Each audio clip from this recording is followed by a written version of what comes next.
We are starting a study of Titus, but I'm not going to have you turn to Titus. I put Titus on your half sheet. Anybody need a half sheet? I'm kidding, because I'm on the. I just started. All right. Anybody else? Anybody else? Because, all righty. Actually, there's going to be two books of the Bible that I'm going to leave it up to you, and the majority of our text is going to be from 2 Corinthians. We'll start in Galatians, though. You'll see that on your half sheet of where we're going, and I was able to put all the other Bible references except one, and I'm just going to read it on that half sheet. So that way you're not going every which way, trying to keep up, because we're looking, and this is just the start of a study in the book of Titus, which I think the theme is shining the light in a dark world. That's my opinion. You'll see why here as in just a little bit.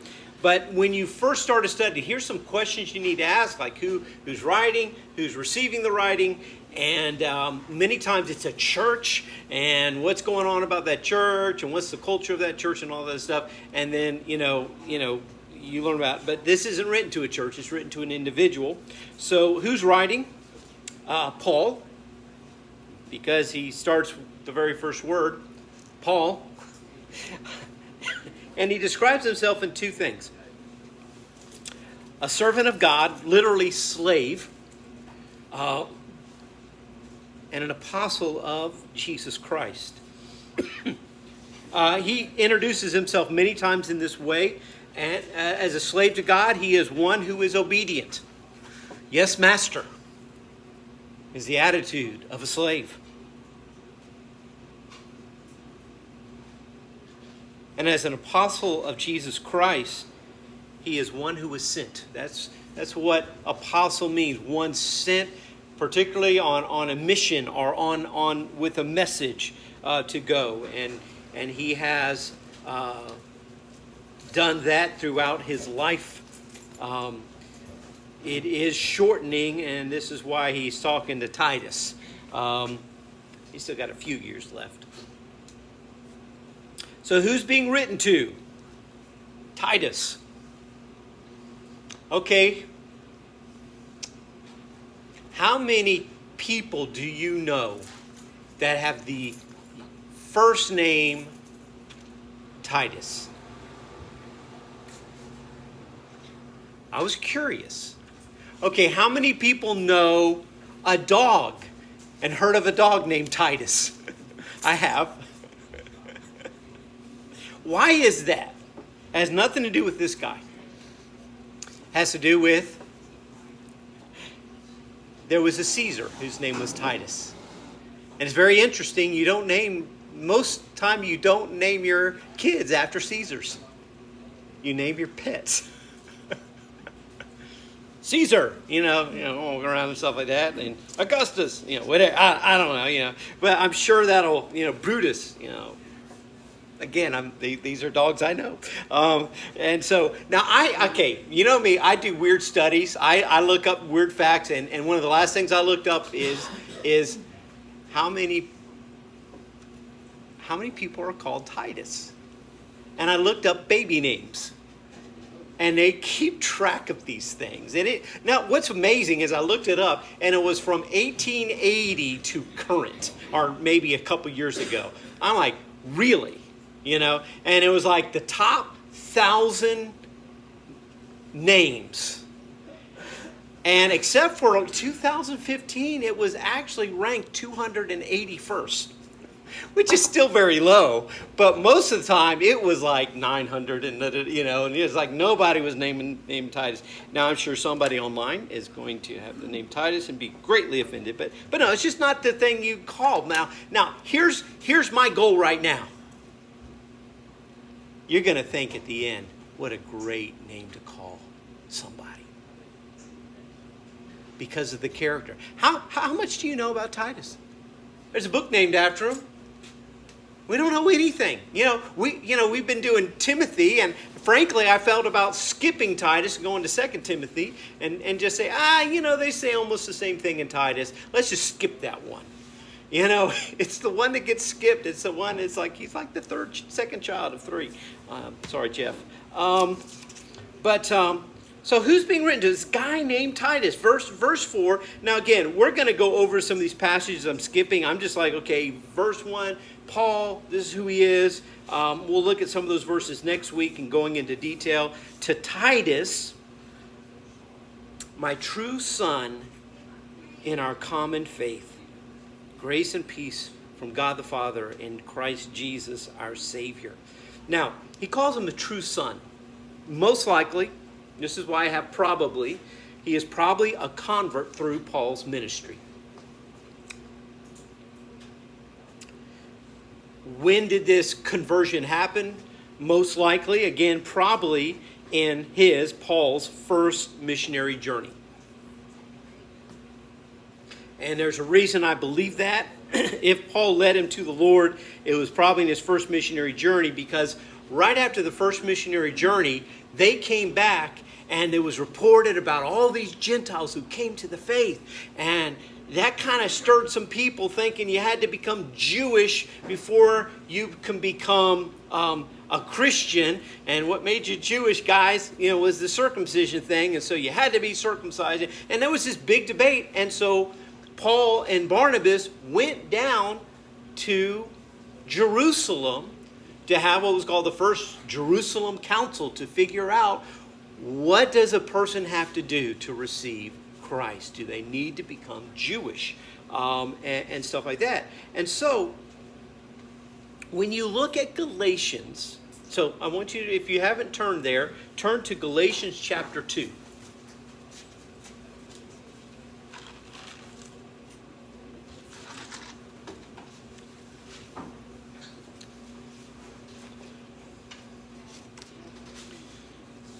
In Galatians, Paul is talking about, things that he has done and where he's gone and when he's first received the Lord and talking about that. And so in the timeline, 14 years later, I went up again to Jerusalem, this time with Barnabas.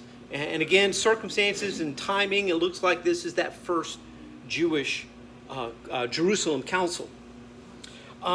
I took Titus along also. Now, one of the things I wrote down, and you could look at all my Bible references here, that's the only time Titus is mentioned. He's mentioned in Galatians. He's mentioned in 2 Corinthians. He's mentioned once in Galatians, a bunch of times in 2 Corinthians. He is mentioned in 2 Timothy. And this one verse in the book of Titus. And it's like, he's not in the book of Acts.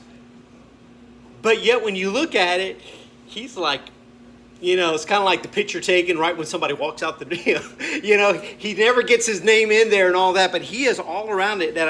It was kind of a really, to me, interesting study. So Paul and Barnabas are going to Jerusalem to talk about, does a Gentile need to be circumcised? Does a person have to say, I'm a Jew, before they say, I'm a Christian? Because Jesus was the Jews' Messiah. The Gentiles weren't looking to a Messiah. But yes, he is our Messiah. So I took Titus along also. I went in response to a revelation and set before them the gospel that I preach among the Gentiles. But I did this privately to those who seemed to be leaders, for fear that I was running or had run my race in vain. And so he went and he talked to the leaders and James and Peter and all that, and saying, here's what I have shared. Am I right? And they said, you are, and all that. And then they come to this public thing. And then it says in verse 3, yet not even Titus, who was with me, was compelled to be circumcised. And then it tells you some more about him, even though he was a Greek. So it's probably a convert to Paul's ministry. He was probably in his first missionary journey. And then after that, he went with them. And we've learned two things here. One, he's a Gentile, just a term saying he's not Jewish. But specifically, he's Greek. You know, he's from that region that includes, Corinth and Athens and Crete and other areas. Now, so let's go to 2 Corinthians. That's the only place he's mentioned in Galatians. And so I think that's, I'm surprised he's not in the book of Acts, but so all this happening. 2 Corinthians chapter 2. And I'm just going to read these and just say, here's kind of what is telling me about Titus. In 2 Corinthians chapter 2, again, Paul is talking about his past journeys. He says, now, when I went to Troas to preach the gospel of Christ and found that the Lord had opened a door for me, I still had no peace of mind because I did not find my brother Titus there. So I said goodbye. Verse 12 and 13. I'm sorry. I forgot to say that. Verse 13, I still had no peace of mind because I did not find my brother Titus there. So I said goodbye to them and went on to Macedonia. Now, if you remember, he goes to Troas. He goes there. This is when he receives the Macedonian call to come. And so even then, Titus was a part of Paul, but he wasn't on the same boat, And he's like, it bothered me. Why? Because he was, here's my blank, a value to Paul. He's valuable in ministry, and we were going off and taking the gospel into Europe. And I wanted Titus there. He's a value in ministry. Well, then you had the third, that's on the second missionary journey. Then you have the third missionary journey. And in that time, he writes this second letter to Corinth. And in 2 Corinthians chapter 7, we're just going through it. So, you're not going to go back and forth. We're just going to be going through it. Now, this is a different time when he goes into Macedonia, because just the context. Verse 5 of chapter 7 of 2 Corinthians, for when we came into Macedonia, this body of ours had no rest, but we were harassed at every turn. Conflicts on the outside, fears within. And when we went back into Macedonia, and later on we're going to read out of Romans, and it talks about how after he had spoken Ephesus, he went back into the area of Macedonia. This is what it's talking about. And so I'm like, we're going and we're running against walls. We're getting persecuted. We're getting, whatever the conflicts outside, fears within. Are we doing the right thing? And then it says in verse 6, but God, who comforts the downcast, comforted us by the coming of Titus. That says a lot about the character. I mean, when, oh man, should we be going? We're discouraged in ministry. And then Titus shows up. And just the fact that he showed up, but not only showed up, he showed up with good news. He showed up with good news. And not only by his coming, but also by the comfort you, the Corinthian church, had given him. He told us about your longing for me, your deep sorrow, your ardent concern for me, so that my joy was greater than ever. Before he wrote 2 Corinthians, he wrote 1 Corinthians part B. We don't have Corinthians part B. It's called the sorrowful letter. It's what Paul wrote to them, and I mean, he must have let them have it. It's not in our scriptures. It's referred to by Paul. The letter I wrote to you. The grievous letter I wrote to you. We don't have it. Guess who delivered it? Titus.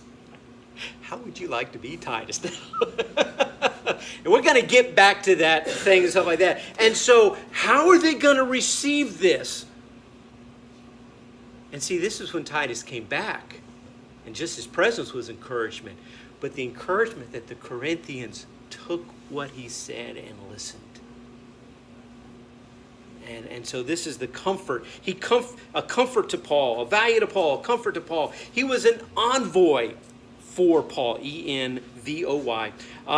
He was an envoy of Pi, and so not only by his coming, and so you had given him, he told us about your longing for me, your deep sorrow, again, because of the letter, and your ardent concern for me, so that my joy was greater than ever. He was one that Paul could say, I trust you with the message. I trust to send you and to share this. I trust you to get the information back to me. You're my envoy.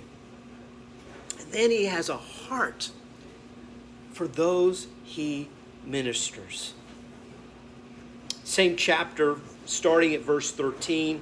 Again, talking about the encouragement. By all this, we were encouraged. In addition to our own encouragement, we were especially delighted to see how happy Titus was, because his spirit has been refreshed by all of you. I had boasted to him about you, and you haven't not embarrassed me. But just as everything we said to you was true, so our boasting to you, to Titus, has proved to be true as well. And in speaking of Titus, and his affection for you is all the greater when he remembers that you were all obedient, receiving him with fear and trembling. I'm glad I can have complete confidence in you. He's just saying, seeing and meeting. Now again, where is Titus from? He's a Greek. And I shared with you, everybody thinks Athens and everything, it's like Sparta and all that. Corinth is a Greek city. Again, the island of Crete is a Greek island and stuff like that. That'll come up later. And so there's a special connection there. But again, just his heart was there, his affection. You're going to, in other passages, you're going to see and hear more about his heart, without me talking about it. He was willing to do the hard task. 2 Corinthians chapter 8, verse 6.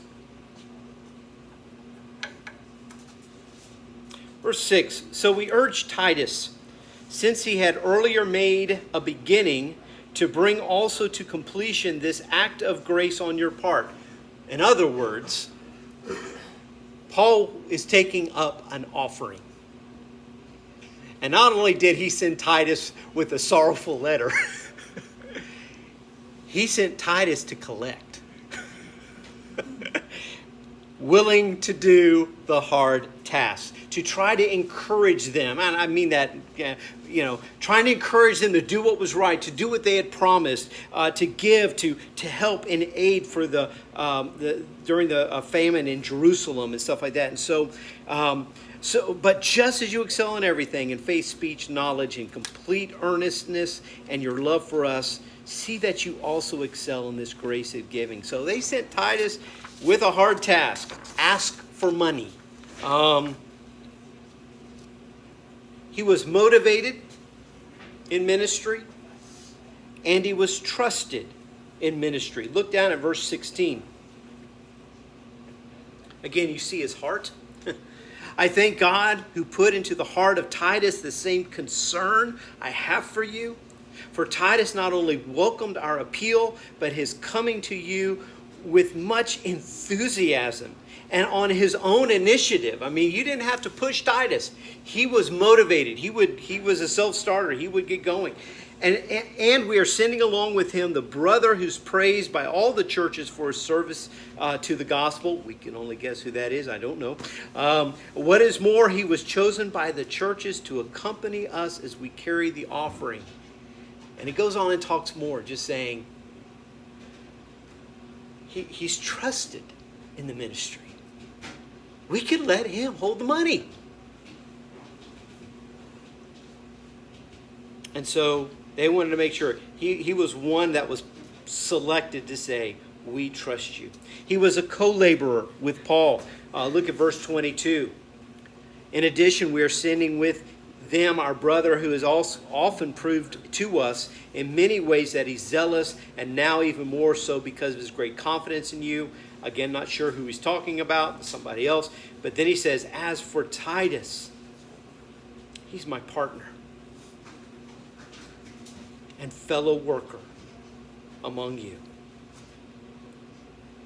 And then he goes on just talking about them receiving. But, again, at this point, I believe Titus was under Paul, was converted by Paul, and like Timothy, he was urged in growth and ministry and went along with Paul. But at this point, Paul is saying, we're equals. He was an example of leadership. 2 Corinthians chapter 12. 2 Corinthians chapter 12, verse 17. He asked this question because the 2 Corinthians is written to this church that's going, they had a lot of people who are questioning Paul or not. And it says, did I exploit you through any of the men I sent you? I urged Titus to go to you, and I sent our brother with him. Titus did not exploit you, did you? Did he? Did we not act in the same spirit and follow the same course? When he wanted to give an example of you want to see a leader, he didn't abuse his leadership. He was an example of leadership. After writing the book of 2 Corinthians, Paul finishes his third missionary journey by being arrested and is in Roman imprisonment for about 3 years. And as soon as he's released, he jumps right back into ministry.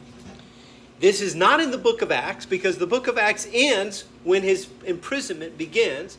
But Paul gets out, does some more ministry, gets arrested again, but there's ministry that happens, and we find out from this book of Titus one of the ministries that Paul was involved with. And so Titus is written right after he gets out, and we'll talk about it when we get to the next thing. But here's the last thing. 2 Timothy, written 3 or 4 years later, when Paul's back in prison. He tells Timothy, do your best. Chapter 4, verse. Oh, it's on your sheet, right? Yeah, because I only said 2 Corinthians. Do your best to come to me quickly. For Demas, because he loved this world, had deserted me and has gone to Thessalonica. And saying, all right, he abandoned it. But then the next couple people he mentioned, it's not because they abandoned it, they were busy in ministry. Crescens has gone to Galatia and Titus to Dalmatia. Do you know where Dalmatia is? Do you know what they're famous for?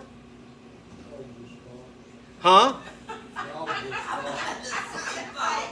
Yes.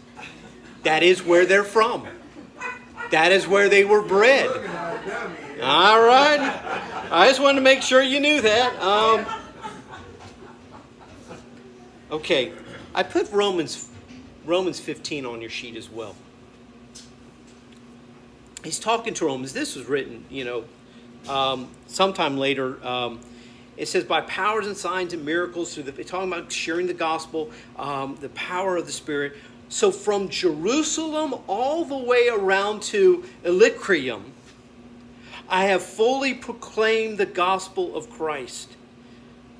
It has always been my ambition to preach the gospel where Christ was not known, so that I would not be building on someone else's foundation. So Paul is telling the Romans, I've gone through, and you can read about the first missionary journey and the second missionary journey, and then the third missionary journey, and stuff like that. He's like, and I have gone through all these regions, and he mentions Illyricum. You know where Illyricum is. It's on your book of maps in the back of your Bible. Okay, let me make it easier. Do you know where Croatia or Yugoslavia? Okay, you have the big boot of Italy, and then you have the Adriatic Sea, and then you have the area called Illyricum, the southern part of Illyricum. Well, guess what that is? Dalmatia. So, Paul skirted Dalmatia because that was the southern region. While he was in Macedonia, there was a point of time, while he was in actually Ephesus, when he left Ephesus, he went up, and it just says he goes to Macedonia. According to this, he kind of skirted that area, but he didn't fully go in it. Who's finishing the task? Titus.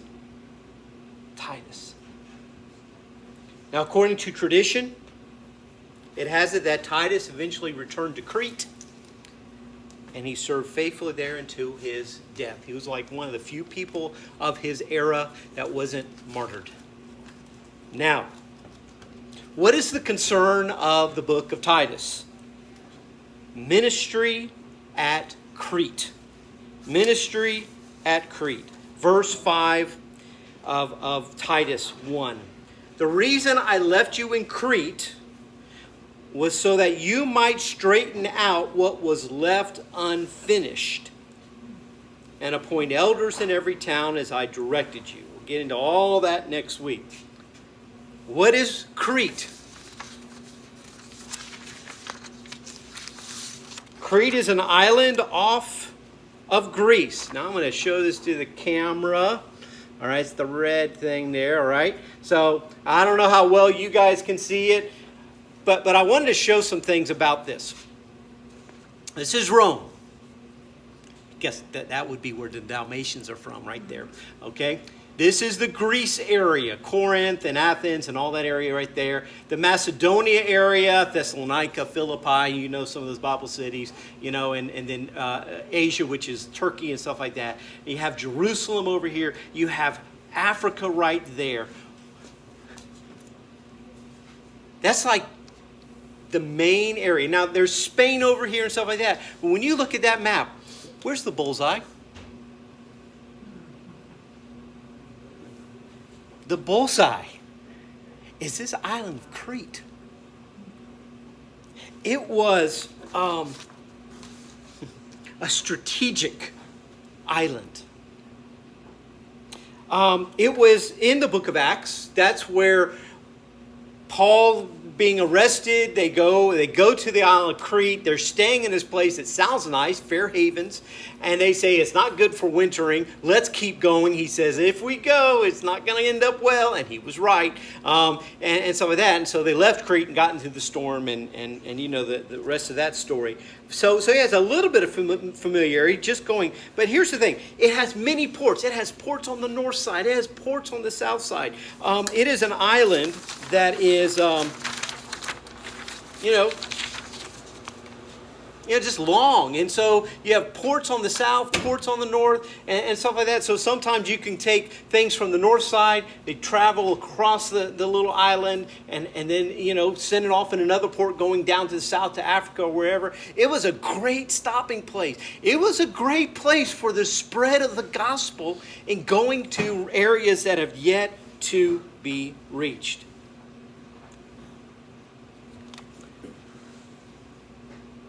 3,218.5 square miles. That's how big it was. I leave you in charge of this area. Now, did that mean anything to you when I said 3,000? This will mean something to you. What's this a map of? What's the red? Caldwell County. All righty. We know how big Caldwell County is, and you know what the surrounding counties plus Lincolnton is the same, give or take 80 square miles. The same area of square miles that Crete was. That gives you a little bit more perspective. That's big. Titus, it's yours. It's a huge area. Now again, population centers are at these ports and stuff like that. So that's going on. But again, this is an area of opportunity, that, one guy is like, okay, I got it. Now,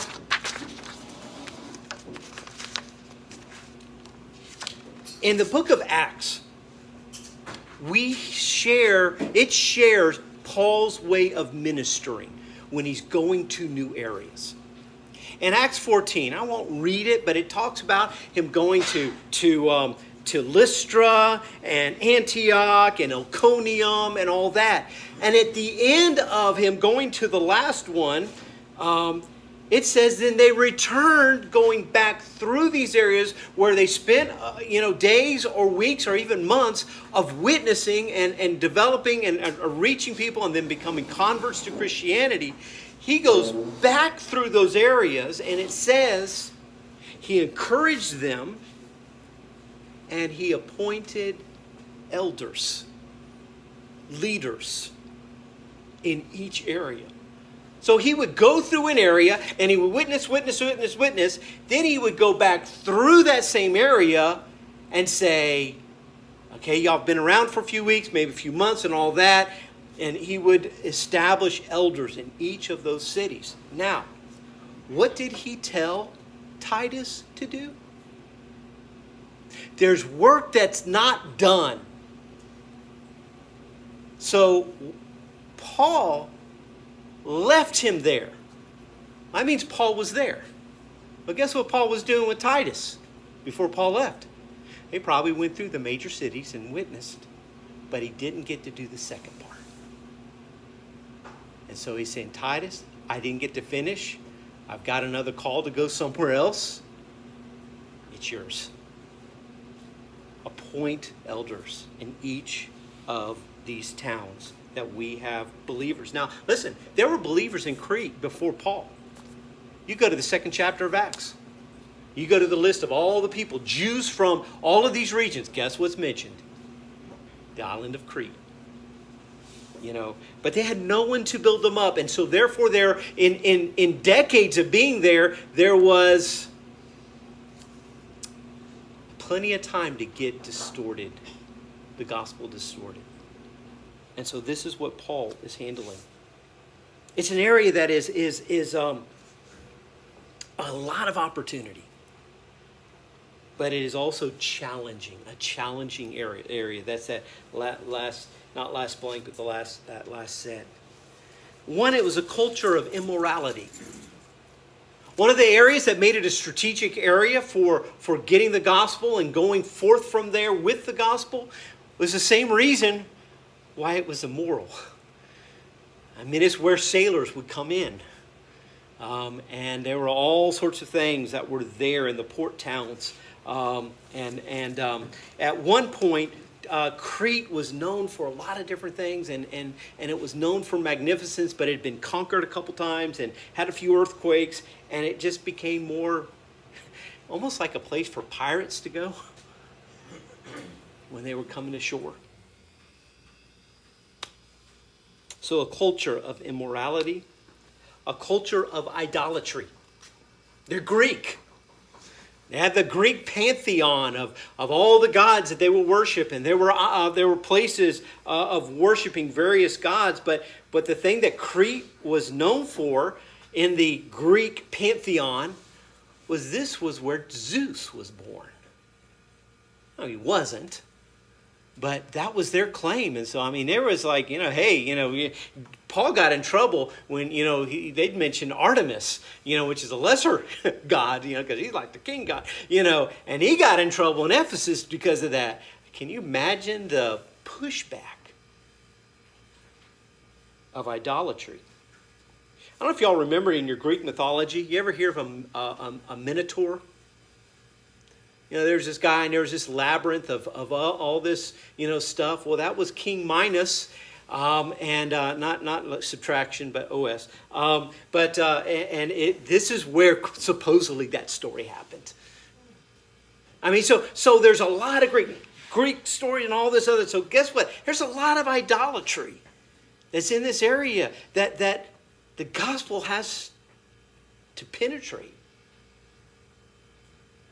There's a culture of immorality, a culture of idolatry, and a culture of depravity.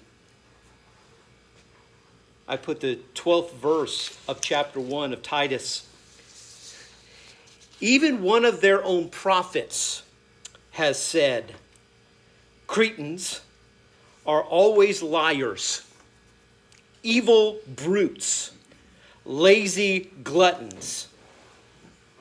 This testimony is true. Now, Paul knows that because he initially started the ministry there. Now, we actually know who that poet, prophet was.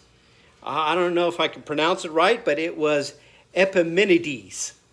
I know that just really helped your day. He wrote that in 600 BC. 600 years later, they're still living up to it. And it was a phrase, and you look in your dictionary for Cretan, with an A-N, I believe. And even back then, it was the Greek word for someone who was a liar.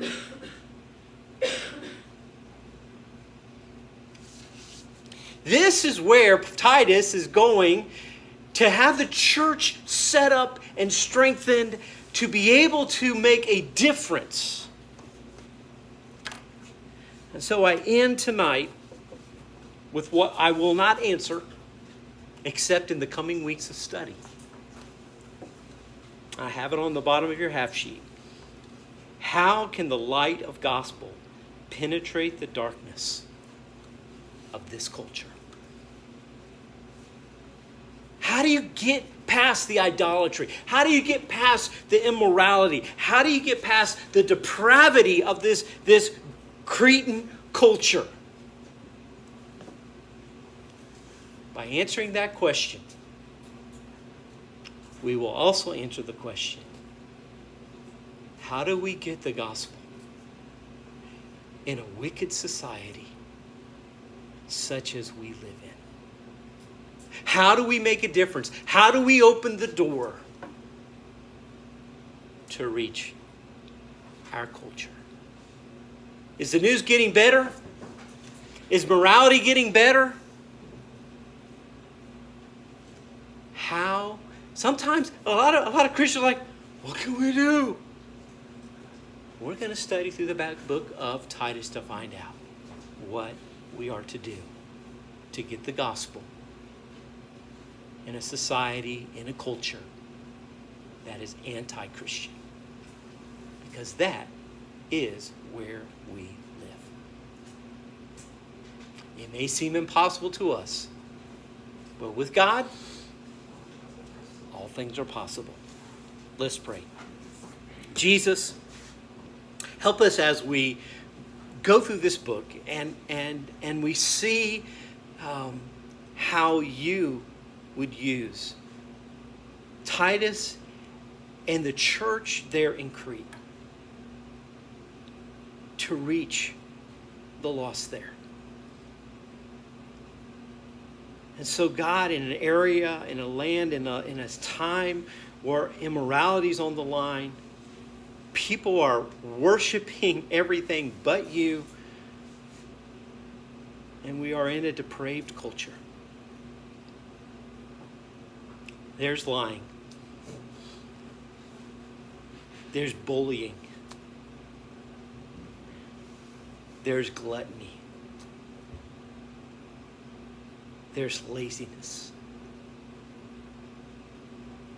In this culture, Jesus showed us how to reach the lost. I pray in your name. Amen.